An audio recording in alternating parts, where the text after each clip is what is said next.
आप सभी को जय मसीह की। आइए हम अपने मन को, अपने ध्यान को परमेश्वर के वचन की ओर लगाएं और वक्ता भाई की इच्छा अनुसार परमेश्वर पिता के मार्गदर्शन में उन्होंने जो स्थल चुना है वो पाया जाता है पहला पत्रस, उसका 2 अध्याय, पद 18 से लेकर 23 तक। पहला पत्रस 2 अध्याय 18 से 23। यहाँ शीर्षक दिया हुआ है, मसीह हमारा आदर्श। हे सेवकों, हर प्रकार के भय के साथ अपने स्वामियों के अधीन रहो, ना केवल उनके जो भले और नम्र हों, पर उनके भी जो कुटिल हों। क्योंकि यदि कोई परमेश्वर का विचार करके अन्याय से दुख उठाता हुआ क्लेश सहता है तो यह सुहावना है। क्योंकि यदि तुमने अपराध करके घूसे खाए और धीरज धरा तो इसमें क्या बड़ाई की बात है। पर यदि भला काम करके दुख उठाते हो और धीरज धरते हो तो यह परमेश्वर को भाता है। और तुम इसी के लिए बुलाए भी गए हो, क्योंकि मसीह भी तुम्हारे लिए दुख उठाकर तुम्हें एक आदर्श दे गया है कि तुम भी उसके पद चिन्हों पर चलो। ना तो उसने पाप किया और ना उसके मुंह से छल की कोई बात निकली।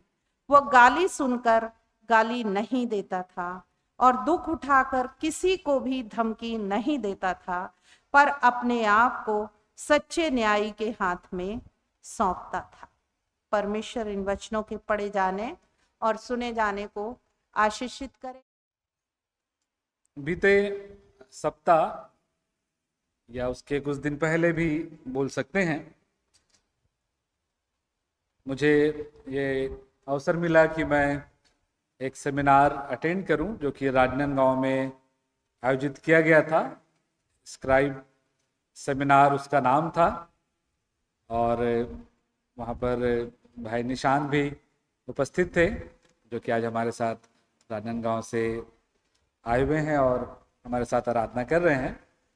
और वहाँ पर जो हमारे प्रशिक्षक थे, का नाम गॉडविन निकोलसन था, और उन्होंने उस एक दिन के सेमिनार में या प्रशिक्षण में मुख्य रूप से किस प्रकार से हम पुराने नियम को समझ सकते हैं आसानी से, इस बात की ओर उन्होंने ध्यान आकर्षित किया और अलग अलग उदाहरण दे करके उन्होंने हमारी सहायता करी कि हम सरलता से एक पुराने नियम के, ओल्ड टेस्टमेंट के एक सर्वे को प्राप्त कर सकें। और उनका जो बताने का तरीका था वो बहुत ही रुचिकर था। मैं भाई निशांत मेरे सामने बैठे हुए थे साइड में, और मैं कभी कभी देखता था तो मैं देखता था भाई निशांत को भी कि उनके चेहरे में हर समय मुस्कुराहट बनी रही जब तक पूरा सेमिनार चलता रहा। और न केवल उनके, मेरे और जितने लोग वहाँ थे सबके, क्योंकि जो ट्रेनर थे उनके बताने का तरीका ही बहुत रुचिकर था। और जब उन्होंने पुराने नियम के सर्वे को हमारे सामने रुचिकर ढंग से रखा तो मुझे और प्रोत्साहन मिला कि मैं इस बात को अध्ययन करने का प्रयास करूं। और जब सेमिनार से वापस आया तो मुझे जो रुचि आई थी उसके अनुसार से मैं थोड़ा अध्ययन कर रहा था। मुख्य रूप से इस बात पर ध्यान दे रहा था कि किस प्रकार से परमेश्वर ने इजरायलियों को, या यहूदियों को बोलना चाहिए, यहूदा को, जो कि बाबुल की बंधुआई में चला गया था, किस प्रकार से परमेश्वर ने उस परिस्थिति से परमेश्वर ने उनको निकाला। जैसा कि यदि हम बाइबल को पढ़ते हैं तो हम जानते हैं कि सुलेमान के बाद जो है राज्य जो है इजराइल का, वो 2 भागों में विभाजित हो गया, इजराइल और यहूदा। और इजराइल में जो थे वो 10 गोत्र थे और यहूदा में 2 गोत्र थे, यहूदा और बिन्यामीन। और क्योंकि वो परमेश्वर की आज्ञाओं से दूर हो गए या अनाज्ञाकारिता उन्होंने की, परमेश्वर ने उनको बंधुआई में भेज दिया। जो इजराइल है वो अशूर देश की बंधुआई में चला गया और वहां से वापस नहीं आया। लेकिन यहूदा जो है वो बाबुल देश के बंधुआई में गया और 70 साल तक उस बंधुआई में वो रहा और उसके बाद परमेश्वर के अनुग्रह से वो वापस यरूशलेम आते हैं। तो जब मैं इस घटना को पढ़ रहा था, उस पर मनन कर रहा था, तो किस प्रकार से परमेश्वर ने फारस देश के राजा की अगुवाई की कि वो इजरायलियों की सहायता करे कि वो वापस जाकर के इस बंधुआई से छूट करके अपने देश को जा सकें और यरूशलेम में परमेश्वर के मंदिर को बना सकें। इसका वर्णन किया गया है। मुख्य रूप से यदि हम देखेंगे तो दूसरा इतिहास उसके अंतिम अध्याय में और एजरा और उसके पहले अध्याय में। तो जब इन बातों पर मैं विचार कर रहा था और साथ ही पिछले सप्ताह जो हमारे धमतरी में कुछ ऐसी विपरीत विकट परिस्थितियां हमको देखने को मिली जो कि हमारी सेवा संस्थाओं के सामने थी या हैं भी बोल सकते हैं, जिनमें कि उनको बहुत से आरोप प्रत्यारोप का सामना करना पड़ा है। और ऐसे समय में जब हम देखते हैं, जैसे कि हमने प्रार्थना के समय भी सुना, कि न केवल हमारी मसीह संस्थाओं पर लेकिन कलीसियाओं में भी हम देखते हैं कि सताव की परिस्थितियां हैं, विपरीत परिस्थितियां हैं। और ऐसे समय में जब अन्य धर्मियों के द्वारा से या गैर मसीहों के द्वारा से मसीहों पर आरोप प्रत्यारोप लगाए जाते हैं, और कई बार ऐसा भी होता है कि हमको शासन प्रशासन का भी सहयोग या जैसी अपेक्षा हम उनके सहायता की करते हैं हमको प्राप्त नहीं हो पाता। डॉक्टर डायमंड फिलर्स यहाँ पर बैठे हुए जो कि हमेशा कलीसियाओं के साथ खड़े होते हैं, जो कि धमतरी डिस्ट्रिक्ट क्रिश्चियन फोरम के सचिव हैं, वो इन परिस्थितियों को जानते हैं।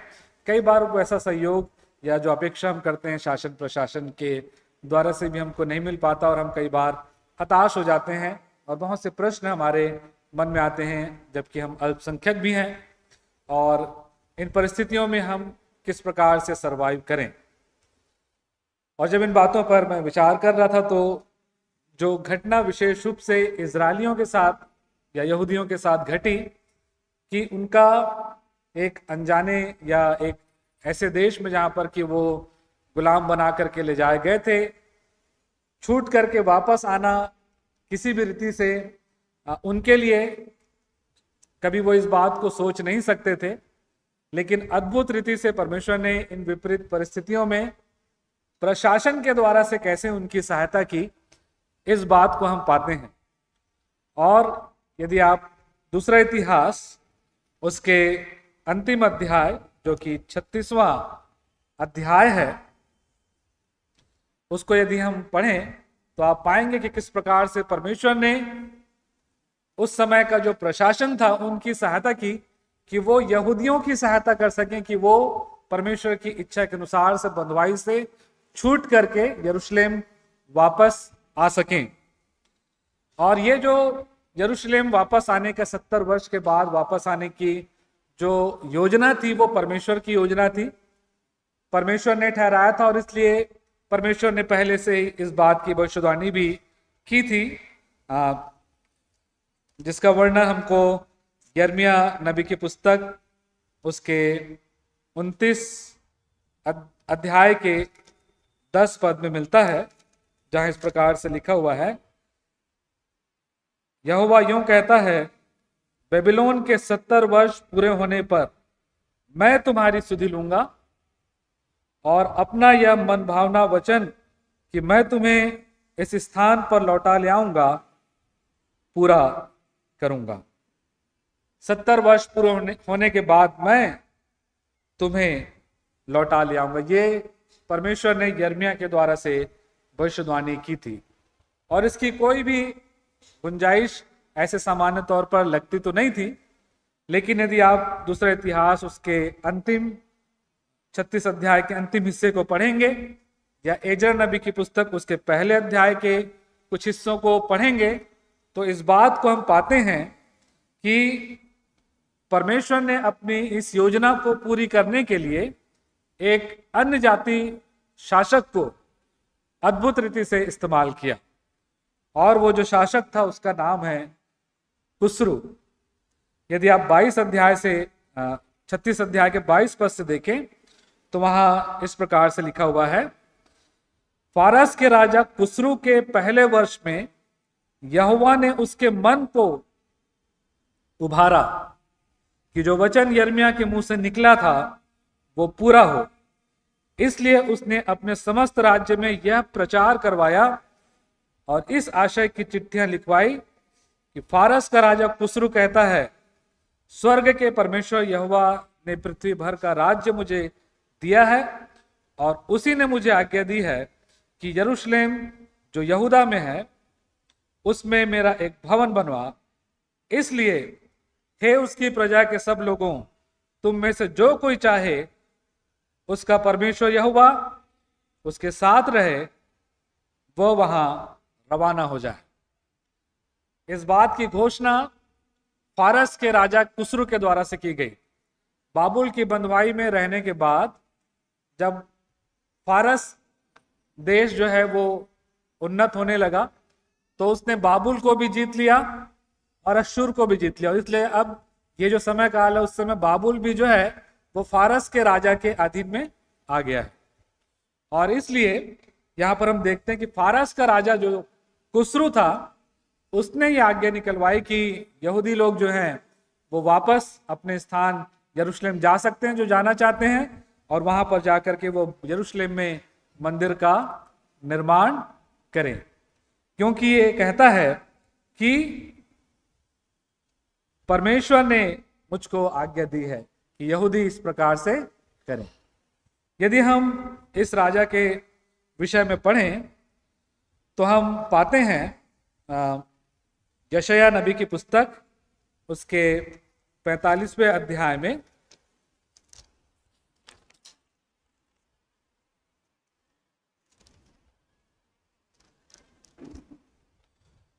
और उसके 4 पद में लिखा हुआ है इस राजा कुस्रू के बारे में, अपने दास याकूब और अपने चुने हुए इज़राइल के निमित्त मैंने नाम लेकर तुझे बुलाया है। किसको? कुस्रू के बारे में। यदि आप पढ़ना चाहते हैं बाद में जाकर के घर में पढ़ सकते हैं।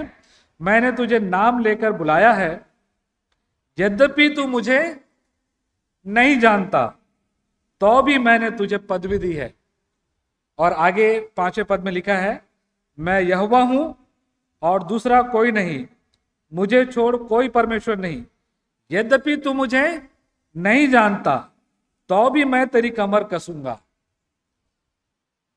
फारस का राजा कुस्रू परमेश्वर को नहीं जानता था, लेकिन परमेश्वर ने ही उसको पदवी दी, परमेश्वर ने ही उसको राजा नियुक्त किया और उसको ठहराया कि उसके द्वारा से परमेश्वर अपनी भलाई को इजरायलियों या यहूदियों के लिए प्रकट कर सके।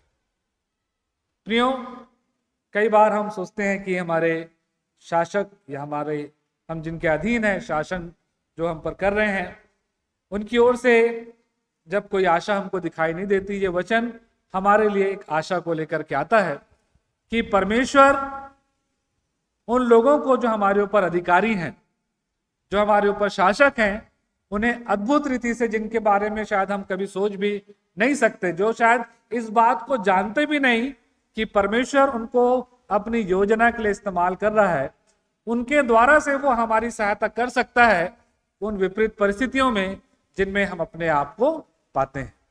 और यही बात हमको इजरायलियों के जीवन में भी दिखाई देती कि कुस्रू जो ना कि परमेश्वर को जानता था ना पहचानता था, परमेश्वर ने उसको ऊंचा उठाया, परमेश्वर ने उसको नियुक्त किया कि उसके द्वारा से अपने लोगों के प्रति वो भलाई को उत्पन्न कर सके। और तब हम देखते हैं कि परमेश्वर की इच्छा पूरी होने के संदर्भ में, या परमेश्वर ने जो भविष्यवाणी की थी उस वचन के पूरा होने के संदर्भ में परमेश्वर ने कुस्रू को इस्तेमाल किया। और तब यहूदी जो हैं वो कुस्रू के आज्ञा से वापस यरूशलेम आते हैं और यरूशलेम आकर के वो यरूशलेम के मंदिर को बनाना शुरू करते हैं।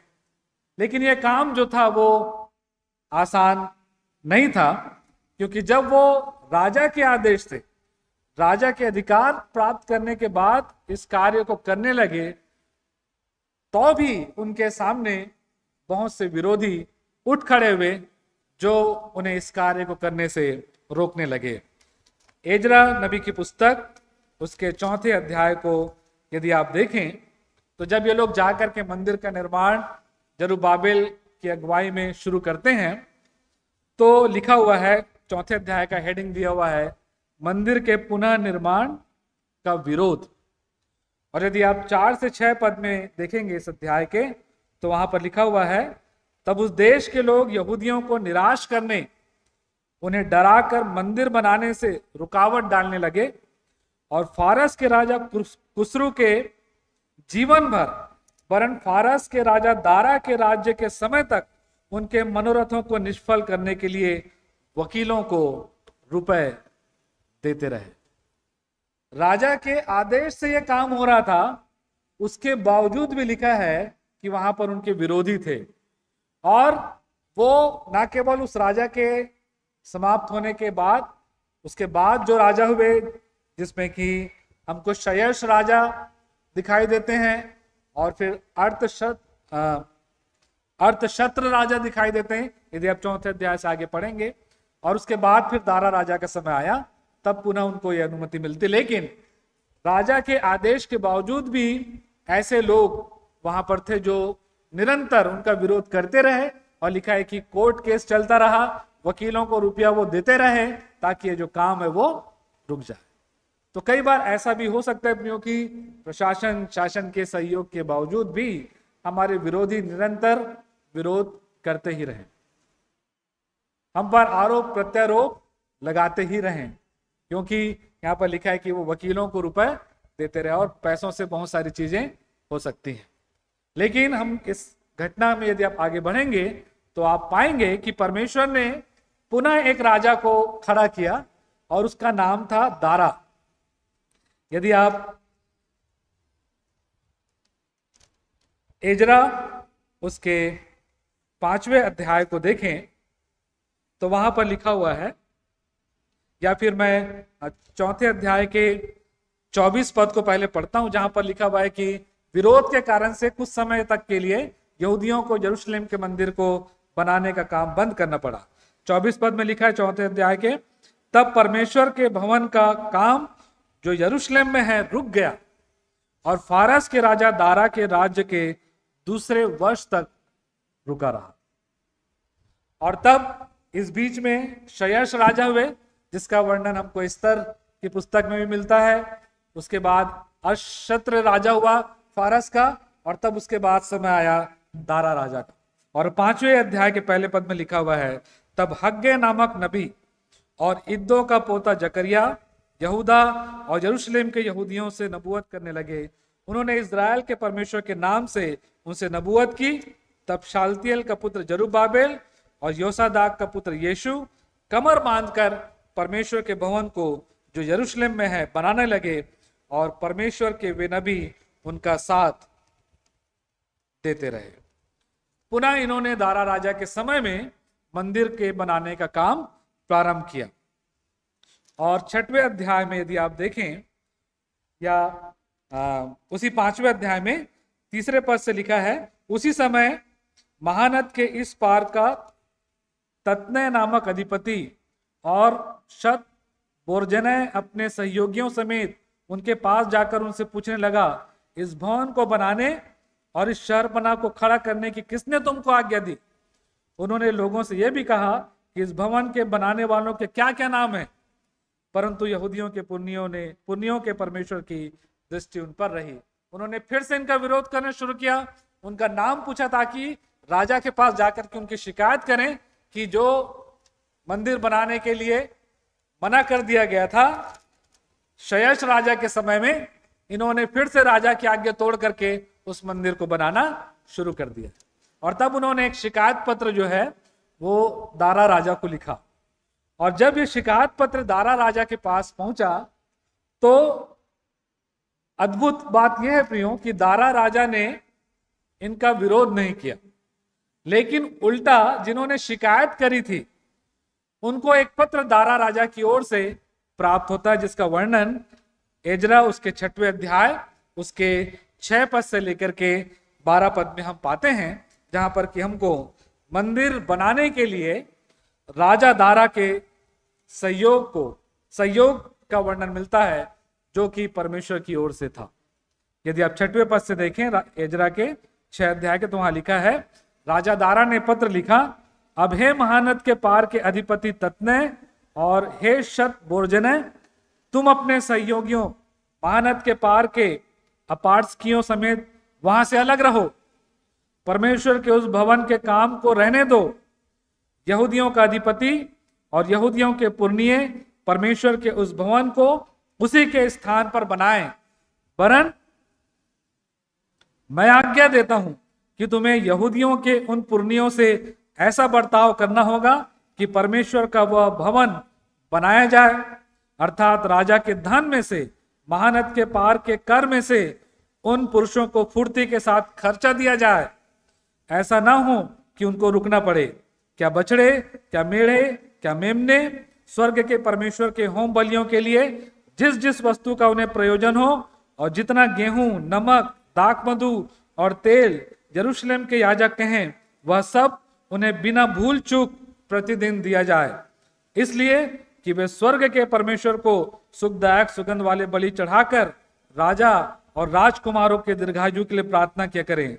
फिर मैंने आज्ञा दी है कि जो कोई यह आज्ञा टाले, उसके घर में से कड़ी निकाली जाए और उस पर वह स्वयं चढ़ाकर जकड़ा जाए, और उसका घर इस अपराध के कारण बुरा बनाया जाए। इन्होंने सोचा था कि इनके शिकायत करने से राजा इनका काम रोक देगा, जबकि उसके विपरीत यह हुआ कि उस समय के शासक दारा की ओर से ये पत्र उनको मिला, जो शिकायत कर रहे थे कि तुम ही इनकी सहायता करो उस मंदिर को बनाने के लिए।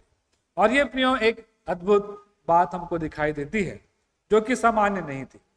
ये भी जो शासक था दारा राजा, ये अन्य जाति था, परमेश्वर को नहीं जानता था, लेकिन परमेश्वर ने उसको भी तैयार किया कि उसके द्वारा से यहूदियों की सहायता इस विपरीत परिस्थिति में, जब उनका विरोध हो रहा है, उन पर आरोप प्रत्यारोप लगाए जा रहे हैं, की जा सके। उन्हीं के द्वारा जो विरोध कर रहे हैं, परमेश्वर ने अद्भुत रीति से इस राजा को भी अपने सेवा के लिए, अपनी महिमा के लिए इस्तेमाल किया। यदि हम नीति वचन उसके 21 अध्याय और उसके पहले पद को देखें, तो प्रिय वहां पर परमेश्वर का वचन इस प्रकार से कहता है, नीति वचन 21 के 1 में, राजा का मन नालियों के जल के समान यहोवा के हाथ में रहता है, जिधर वो चाहता है उधर उसको वह मोड़ देता है। ठीक है, राजा का मन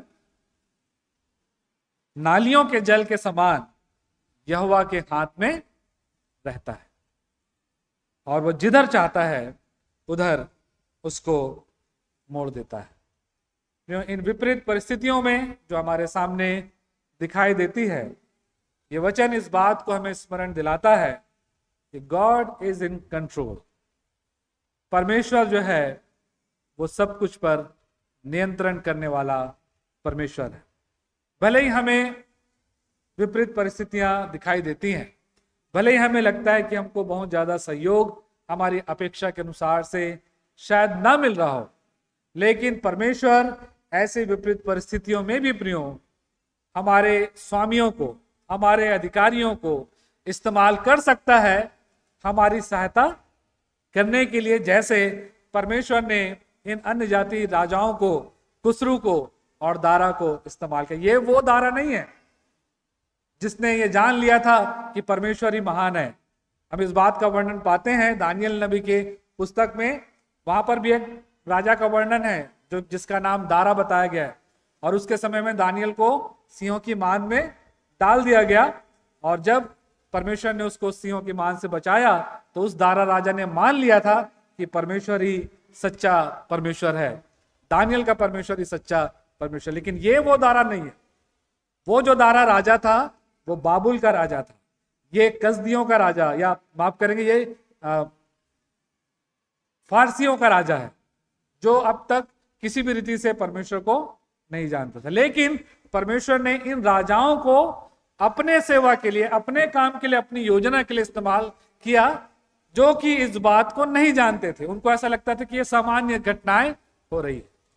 और ये बात भी हमको धारस देती है कि परमेश्वर ऐसी विपरीत परिस्थिति में अद्भुत रीति से हमारे अधिकारियों को, हमारे स्वामियों को, हमारे शासकों को भी हमारी सहायता करने के लिए इस्तेमाल कर सकते हैं। 2 और उदाहरण मैं आपके सामने रखना चाहता हूं, जो इस बात को नहीं जानते थे कि परमेश्वर उनको इस्तेमाल कर रहा है, लेकिन परमेश्वर ने उनको इस्तेमाल किया और वो भी शासक थे। उनमें से एक है फिरौन राजा, जिसका वर्णन हमको निर्गमन की पुस्तक में मिलता है। रोमियो की पत्री में फिरौन राजा के बारे में इस प्रकार से लिखा हुआ है, उसके 9 अध्याय और उसके 17 पद में, क्योंकि पवित्र शास्त्र में फिरौन से कहा गया, मैंने तुझे इसीलिए खड़ा किया कि तुझ में अपनी सामर्थ दिखाऊं और मेरे नाम का प्रचार सारी पृथ्वी पर हो। परमेश्वर कहता है कि मैंने फिरौन को इसीलिए अधिकार दिया, इसलिए खड़ा किया एक शक्तिशाली सामर्थ्य राजा के रूप में, कि मैं उसके द्वारा से अपनी सामर्थ को प्रकट कर सकूं और उसके द्वारा से मेरा जो प्रचार है वो सारी पृथ्वी पर हो सके। तो उस समय जो सबसे शक्तिशाली शासक मिस्र में था वो फिरौन था, और इस बात को सारी दुनिया के लोग जानते थे। और इसीलिए जब ये लोग मिस्र से निकल के कनान की यात्रा पर थे, सारी यात्रा पर जितने देश उनको मिले, चाहे वो कनान भी क्यों ना हो जहां पर वो प्रवेश किए, उस सारे लोग जानते थे कि परमेश्वर ने किस रीति से मिस्र का जो राजा, सामर्थी राजा है, उससे इजरायलियों को छुटकारा दिलाया।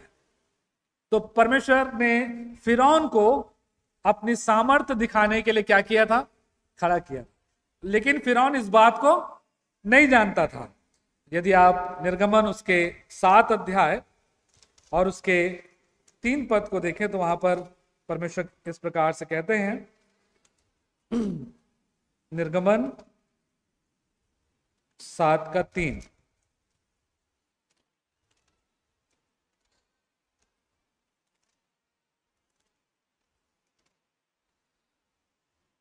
परंतु मैं फिरौन के मन को कठोर कर दूंगा और अपने बहुत से चिन्ह और चमत्कार मिस्र देश में दिखलाऊंगा। तो फिरौन के मन का कठोर होना यह परमेश्वर की योजना का एक हिस्सा था, लेकिन फिरौन इस बात को नहीं जानता था। परमेश्वर ने उसको भी अपने योजना के लिए इस्तेमाल किया ताकि उसके द्वारा से परमेश्वर की महिमा पूरे पृथ्वी पर फैल सके। उसी प्रकार से यदि आप लूका रचित सुसमाचार उसके 2 अध्याय को देखें तो हम वहां पर भी एक राजा का वर्णन पाते हैं जो कि रोम का शासक था, अगस्तुस कैसर। लिखा हुआ है लूका रचित सुसमाचार उसके 2 अध्याय के पहले पद से, उन दिनों में अगस्तुस कैसर की ओर से आज्ञा निकली कि सारे जगत के लोगों के नाम लिखे जाए। और लिखा है, यह पहली नाम लिखाई उस समय हुई जब क्विरनियुस सीरिया का हाकिम था। सब लोग नाम लिखवाने के लिए अपने अपने नगर को गए। अतः यूसुफ भी इसलिए कि वह दाऊद के घराने और वंश का था, गलील के नासरत नगर से यहूदिया में दाऊद के नगर बैतलहम को गया कि अपनी मंगेतर मरियम के साथ जो गर्भवती थी नाम लिखवाए। क्यों हुआ ऐसा कि यूसुफ जो है वो बैतलहम को जाए? क्योंकि यह भविष्यवाणी हुई थी मीका नबी की पुस्तक उसके 5वें अध्याय और उसके 2 पद में, यदि किसी को मिलता तो पढ़ सकते हैं। मीका 5:2 जहां लिखा हुआ है, हे बैतलहम एप्राता, यदि तू ऐसा छोटा है कि यहूदा के हजारों में गिना नहीं जाता, तो भी तुझ में से एक पुरुष निकलेगा जो इजरायलियों में प्रभुता करने वाला होगा, और उसका निकलना प्राचीन काल से वरन अनादिकाल से होता आया है, अर्थात प्रभु यीशु मसीह। प्रभु यीशु मसीह का यरूशलेम में बैतलहम में पैदा होना सुनिश्चित किया गया था, या भविष्यवाणी की गई थी। और उस भविष्यवाणी को पूरा करने के लिए अवश्य था कि यीशु मसीह का जो जन्म है वो बैतलहम में हो। और उस योजना को पूरा करने के लिए परमेश्वर ने इस शासक अगस्तुस को इस्तेमाल किया, जिसने पहली बार नाम लिखवाई की योजना बनाई। और उस नाम लिखाई की योजना के कारण से मरियम और यूसुफ जो है वो बैतलहम को आते हैं कि अपने नगर में नाम लिखा, और वहां पर उनके रहते रहते प्रभु यीशु मसीह का जन्म होता है। प्रियो, परमेश्वर ने इन राजाओं को, चाहे वो कुसरू राजा हो, चाहे वो दारा हो, चाहे वो फिरौन हो, या चाहे फिर वो अगस्तुस हो, हम इस बात को देखते हैं कि परमेश्वर ने इनको अपनी योजना को पूरी करने के लिए, अपने वचन को पूरा करने के लिए, अपने लोगों की सहायता करने के लिए इस्तेमाल किया, जबकि वे इस बात को नहीं जानते थे या इन बातों से अनजान थे। और ये बात हमको इस धाड़स देती है प्रियो कि ऐसी विपरीत परिस्थितियों में जब हमको लगता है कि हमको बहुत ज्यादा सहयोग या हमारी अपेक्षा के अनुसार से हमको सहायता प्राप्त नहीं हो रही है, ऐसी परिस्थिति में भी परमेश्वर काम कर रहा है। और अद्भुत रीति से वो इन विपरीत परिस्थितियों में हमारे शासकों के द्वारा और जो हमारे विरोधी हैं उनके द्वारा से भी हमारी ही सहायता कर सकता है, जैसे कि परमेश्वर ने, हमने देखा कि कुसरू के समय में की। आवश्यकता यह है कि हम इन विपरीत परिस्थितियों में अपनी जिम्मेदारियों को, जो हमारे एक मसीही जीवन के प्रति है, स्मरण रखें। क्योंकि ऐसी विपरीत परिस्थितियों में जब हमको बहुत ज्यादा सहयोग नहीं मिलता, तब हम अपने प्रयासों पर निर्भर हो जाते हैं। बहुत से बातें हमारे मनों में उठने लगती हैं कि हम किस प्रकार से इसका सामना करें, और तब हम कई बार परमेश्वर पर भरोसा छोड़ करके अपने समझ का सहारा लेने लगते हैं, और तब कई बार परिस्थितियां जो है वो बिगड़ भी जाती हैं। लेकिन परमेश्वर के वचन से आज हमारे लिए ये धाड़स की बात मैं हम सबों के लिए रखना चाहता हूं प्रियो, कि परमेश्वर जो है वो इस पूरे संसार का राजा है, वो सारी पृथ्वी पर नियंत्रण करता है। और ऐसी विपरीत परिस्थितियों में भी वो हमारे शासकों, हमारे अधिकारियों के द्वारा से हमारी सहायता कर सकता है, उनके जाने बगैर, अनजाने में उनके, कि वो हमारी सहायता करें और इन विपरीत परिस्थितियों में हम परमेश्वर की इच्छा और उनकी योजना को बरकरार रखे रहे। हमें अपनी जो जिम्मेदारी है उनको स्मरण रखना चाहिए, और वो जो जिम्मेदारी है जिसका वर्णन आज के शास्त्र पाठ के रूप में हमारे सामने जो पढ़ा गया, उसमें इसका वर्णन किया गया है। पहला पत्रस उसके 2 अध्याय उसके 18 पद से लेकर के 23 पद तक, जहां पर हम इस बात को पाते, कुछ बातें जो मैं आपके सामने रखना चाहता हूं और उसे बता करके आज के संदेश को मैं समाप्त करूंगा कि मसीह होने के नाते हमारी जो जिम्मेदारी है वो ये है कि इन विपरीत और विकट परिस्थितियों में भी हम अपने अधिकारियों के अधीन रहें, हम अपने अधिकारियों के अधीन रहें और परमेश्वर पर भरोसा रखें, क्योंकि परमेश्वर उन्हें अपने काम के लिए इस्तेमाल कर सकता है, भले ही वे इस बात को ना जाने। और ये जो अधीनता है, ना केवल लिखा है भलों और नम्रों की, 18 पद में, पहला पत्रस 2 और 18, ना केवल भलों और नम्रों की, लेकिन लिखा है जो कुटिल है, जो जिनसे शायद हमको अपेक्षा नहीं है या जिनसे हमको सहयोग नहीं मिल पाता है, उनकी भी अधीनता में अपने आप को हमको रखने के लिए हमेशा समर्पित होना है।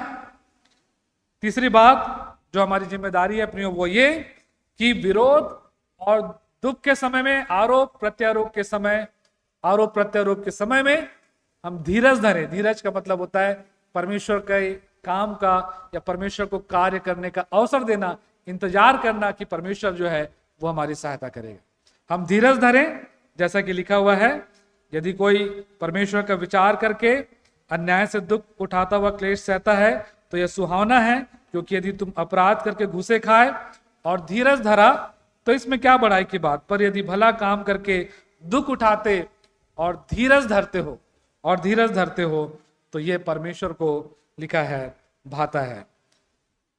और आगे ये भी लिखा हुआ है, और तुम इसीलिए बुलाए भी गए हो। ये हमारे लिए एबनॉर्मल बात नहीं है, मसीहों को सताया जाना, मसीहों का विरोध होना ये एबनॉर्मल बात नहीं है। ये परमेश्वर के वचन के अनुसार से हमारे लिए एक सामान्य बात है, क्योंकि लिखा है जो लोग भक्ति के साथ जीवन बिताना चाहते हैं वो सताए जाएंगे। और यहां भी लिखा है तुम इसीलिए बुलाए भी गए हो कि भला काम करके दुख उठाओ। जब हम बहुत सी बातों को सोचते हैं कि हम तो हमेशा भलाई की अपेक्षा करते हैं, क्यों हमारे सामने ऐसी परिस्थितियां आती हैं, क्यों लोग हमारा विरोध करते हैं। ये वो लोग नहीं, लेकिन उनके पीछे जो शक्ति है, जो कि शैतान परमेश्वर के विरोधी के रूप में खड़ा है, जो उन्हें प्रोत्साहित करता है प्रियो, वो उसके कारण से होता है। और इसलिए इस बात को हमको स्मरण रखना, इस बात को जानना है कि हम इसलिए ठहराए गए, इसलिए हम इसको सामान्य रीति से ले। हमारे लिए चिंता का या बहुत ज्यादा विचलित होने का विषय नहीं होना चाहिए। और आगे लिखा हुआ है कि जब इस प्रकार से दुख उठाते हुए, भला काम करने के बावजूद भी यदि हम दुख उठाते हैं, तो लिखा हुआ है कि ये परमेश्वर को भाता है। इस प्रकार की सेवा परमेश्वर को अच्छी लगती है कि विरोध उस समय भी हो जब हम भलाई लोगों की कर रहे हैं, क्योंकि परमेश्वर इससे प्रसन्न होता। और ये हमारे जीवन, हम सबके जीवन का एक उद्देश्य है। यही एकमात्र उद्देश्य होना चाहिए कि हर परिस्थिति में हम अपने परमेश्वर को प्रसन्न करें। और अंतिम बात जो मैं बता करके समाप्त करना चाहूंगा कि हमारी एज ए क्रिश्चियन जो हमारी जिम्मेदारी है वो ये है प्रियो, कि हम ऐसी परिस्थितियों में विरोध ना करें। क्योंकि यहाँ लिखा हुआ है आगे प्रभु यीशु मसीह का उदाहरण बताते हुए, क्योंकि मसीह भी तुम्हारे लिए दुख उठाकर तुम्हें आदर्श दे गया कि तुम भी उसके पद चिन्हों पर चलो। ना तो उसने पाप किया और ना उसके मुंह से छल की बात निकली।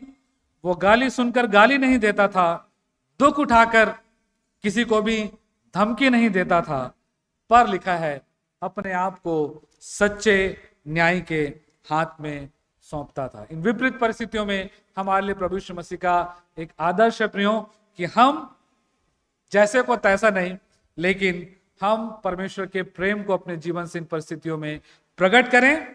और साथ ही प्रभु यीशु मसीह के आदर्शों पर चलते हुए, भले हो सकता है हमारे पास ताकत हो, हमारे पास संख्या की अधिकता हो सकती है, तो भी हमको परमेश्वर पर इस बात के लिए, इन परिस्थितियों के लिए भरोसा रखना। और आगे लिखा हुआ है कि जैसे प्रभु यीशु मसीह अपने आप को सच्चे न्याय के हाथ में सौंपता था, अर्थात अपने न्याय के लिए वो परमेश्वर पर निर्भर था, परमेश्वर पर हम अपने न्याय के लिए निर्भर रहना सीखें। और जब इस प्रकार से प्रियो हम एक मसीह होने के नाते प्रभु के लोग होकर के अपनी जिम्मेदारियों को पूरी करेंगे, तो मैं विश्वास करता हूं कि परमेश्वर के वचन के अनुसार इन विपरीत परिस्थितियों में परमेश्वर हमारे अधिकारियों के द्वारा, हमारे प्रशासकों के द्वारा, हमारे शासकों के द्वारा से अद्भुत रीति से हमारी भी सहायता करेगा, कि जो लोग हमारे विरोध करते हैं उनके द्वारा से ही वो हमारी सेवा को आगे बढ़ाए, अपनी योजना को हमारे जीवन में पूरी करे और परमेश्वर के नाम की महिमा हो। और इससे लोग जान सके कि सर्वशक्तिमान परमेश्वर यहोवा जो है वही इस संसार पर राज्य करता है। परमेश्वर इन वचनों के द्वारा से हम सबों को अनुग्रह प्रदान करे, हमारी सहायता करे। आइए हम प्रार्थना करें।